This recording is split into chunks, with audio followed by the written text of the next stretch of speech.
আসসালামু আলাইকুম রহমতুল্লাহি ওবরাকাতু। কেমন আছেন আপনারা সবাই? আজকে আসছি আমার বসের বাগানে, যেখানে মাটির নিচ থেকে আপনার পানি উঠায়। তো বিশাল বড় এক কুয়া, আমরা সাধারণত গ্রাম্য ভাষায় কুয়াই বলি। তো এটা হচ্ছে সেই ঘর, আপনাদেরকে আজকে দেখাবো। তো বিশাল বড় এক কুয়া, এখান থেকে পানি উঠাই আমরা যে লেবু গাছ টাছ আছে ওইখানে দেই। সাধারণত লেবু গাছে, তারপরে আম গাছে। এই যে দেখুন বিশাল বড় এক কুয়া, এই যে দেখেন পানি।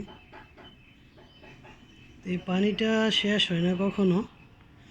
আজকে অনেক বছর যাবত এটা করা আছে, আমার মনে হয় না যে এটা শেষ হবে লাইফ টাইম।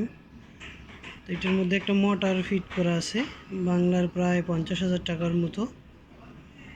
তা আমি এখানে অনেক বছর ধরে আছি, কিন্তু দেখতেছি পানি শেষ হয় না, আর এটা খননও করা হয় নাই।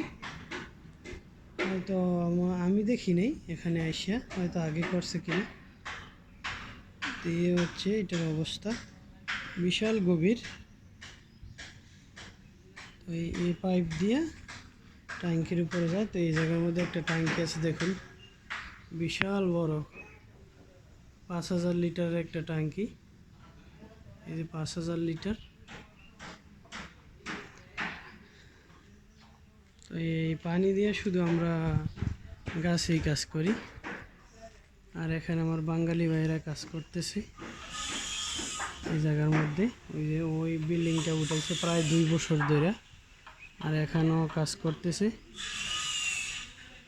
আসলে বর্তমান ওমানের যে অবস্থা, এই অবস্থায় আপনার যারা কাজ পারে তারাই কাজ পাইতেছে, আর যারা হেল্পার কোনো কিছুই কাজ পারে না, জানা নাই, তাদের জন্য একটু ডিফিকাল্ট।